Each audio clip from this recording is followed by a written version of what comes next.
Таңшола Assalamualaikum жолу. улана бермекчи.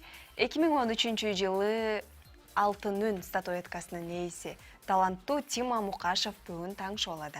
Кош келиңиз. Кош келиңиз, Тима. Мана жакшы. Саламатсыздар, мана эң сонун. Биз азыр эле Канышай экөөбүз сүйлөшүп отурдук. Эртең менен таң эрте туруп ушинтип чыгып, бардыгы формасы ордунда, үнү ордунда, өзүңүз ордундасыз. Деги эле сиздин пикириңиз боюнча бул эң алгачкы сурообузду оболу ушундан баштайлы. Сиз үчүн сулуулук деген бул эмне? Эмнени туюндурат өз ичинде бул сөз? Сулуулук мен үчүн көп нерсени түшүндүрөт. Биринчиден адамдар менен жакшы пикирге келиш үчүн сырткы келбети сулуу болуш керек. Ошон үчүн сулуулукка жакшы эле карайм. Жакшы. Кандай жаңылыктар менен келип калдыңыз бизге?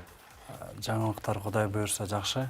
Жаңы жылдык концерттерге даярданып атабыз. Андан тышкары жаңы ырыбыз жазылып бүттү.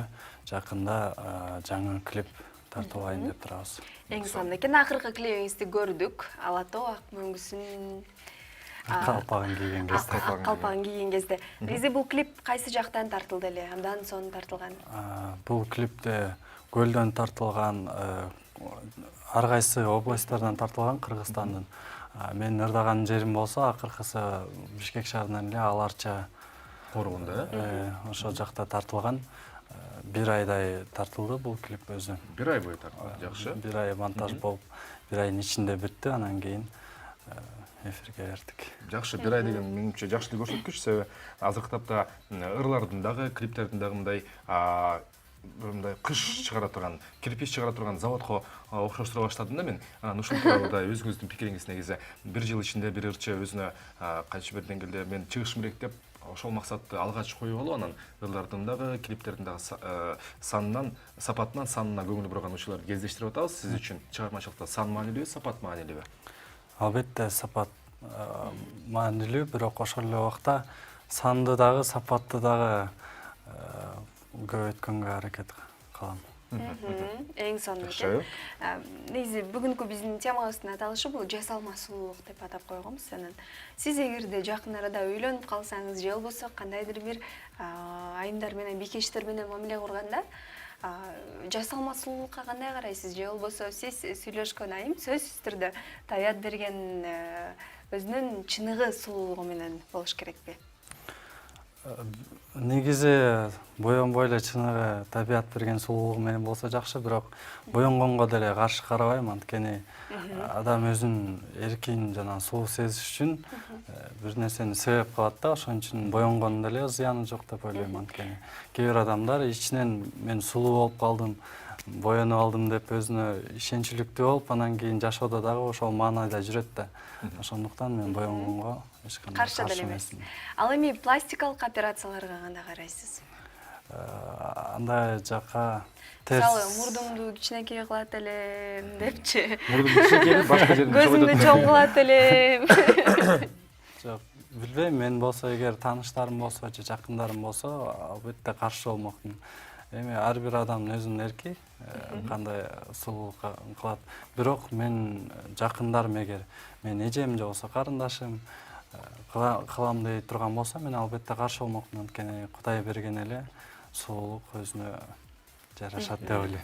Тима, айтыңызчы, Тима Мукашев деген брендти, мындайча айтканда, ушул атты сахнага чыгаруудагы эң алгач, эң улуу сизге жардам берип жүргөн кишилер ким болду экен? Өзүңүздүн жеке продюсериңиз барбы, жокпу? Себеби мен байкашымча жаныңызга бүгүн таң эрте апаңыз кошо келген. Мисалы, ошол эле Кайрат Нуртастын алгачкы кадамдарын мен өзүм көз менен көргөм. Ал канча бир жыл мурун болгон 2011-10 жылдары болсо керек. Апасы жанынан чыкпай, формасынан баштап тандаган ырына дейре, аны курчап турган адамдарга дейре бардыгын тандап, ылгап, жардам берип жүргөн кези бар эле. Сизде? Биринчиден мен чыгармачылыгыма келгенге көп адамдарга чоң ыраазычылык учурдан пайдаланып айткым келет. Эң биринчиден эле ата энеме, албетте. Андан кийин мени бүгүн коштоп келген Айнура Султанбекова деген эжеке азыркы учурда мага чыгармачылыгыма жардам берип чогуу иштешип атабыз. Мен өзүм мамам болсо, ата энем болсо экран ар жагында мени көрүп үйдө отурушат. Биринчи алгачкы чыккан чыгармачылыкка жакшы мындай жигердүү кийлигишип быйыл эле баштадым. Негизи 2014 жылы эле Арман деген клипим чыгып, ыры менен 2014 жылы чыгармачылыкка аттангам. Бир жылдан 2015 жылы бир кандайдыр бир себептер менен пауза алдыңыз. Ооба, кичине тынууга алып ырдабай калдым эле. Эми быйылдан баштап Кудай буйрса пландарды коюп, ырларды жазып, эми чыгармачылыкка жакшылап аттандык. Эң сонун экен. Ал эми чыгармачылыктан тышкары дагы эмне менен алектенесиз? Сиздин хоббиңиз?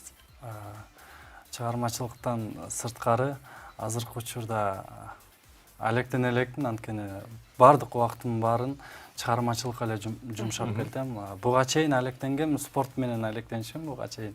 Ошо Кыргызстандын курама командасын машыктырган Эрежес Эрмушташ боюнча ошол жакта боец деген бойцовский клуб бар, ошол жакта 3 жыл машыгып буга чейин спорт менен алектенип келгем. Азамат, соңку сурообуз болсун, мүмкүн болсо кыска. Сиз аткара турган ушу Кыргыз жери чыгармасынын мурдакы аткаруучуларынан же болсо авторлорунан уруксат сурап ырдаганга мүмкүнчүлүк болдубу же өзүңүз? Албетте мүмкүнчүлүк болду. Бул ырдын автору Апаз Жайнаков болот. Апаз Жайнаковдун тилекке каршы көзү өтүп кеткен. Ошондуктан аялынан жана кызынан уруксат суралды. Ырды жаздырдык, апарып угуздук. Ушуларды ырдасак болобу деп ыр жакты, анан бизге батасын берип, уруксатын берди, анан биз клипти тартып элге чыгардык. Эң жакшы. Туура кадамды ишке ашырыпсыз. Андай болсо сизди микрофонго өтүп бериңиз деп сураналы Тима мырза. Биз болсо Тима Мукашев сизди чын ырдайт деп айтмакчыбыз. Кыргыз элинин бир экинчи официалдуу эмес гимни деп аталган Жакшынакай ырга сиздер да көп болуп кеттиңиздер. Дагы жолу кутмандыгыңыздар менен эртерээк уйгунабыз. Сиздер үчүн Тима Мукашев.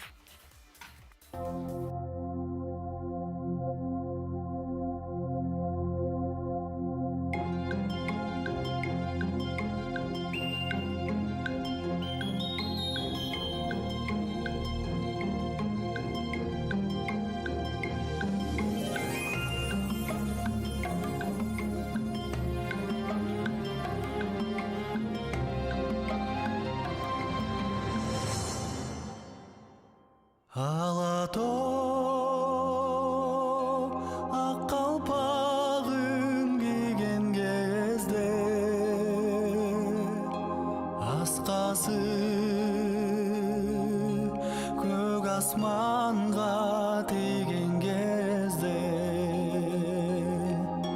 мен дағы жолға чыгам таңды тосом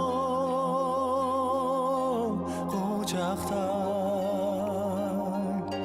ой кырларын ырга кошоп улусум Кыргыз жери нурдан бүткөн сулусуң Кыргыз жери ырдан бүткөн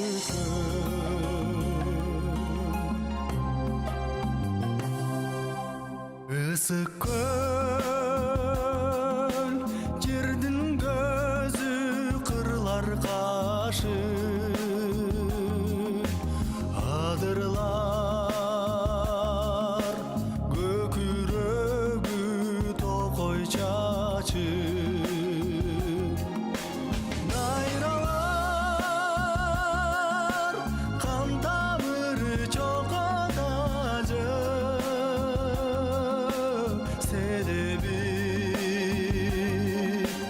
Topçuları var bir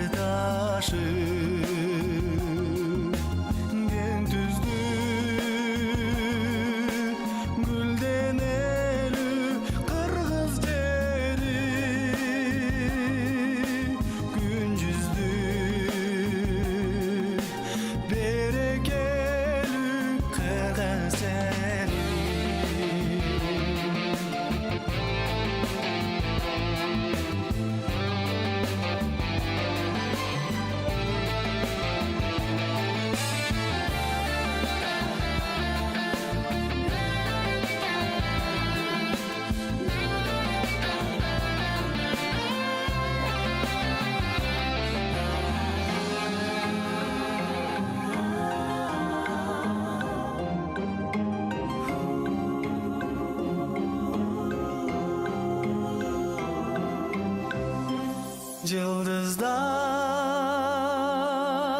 gök betinden uçkan gezde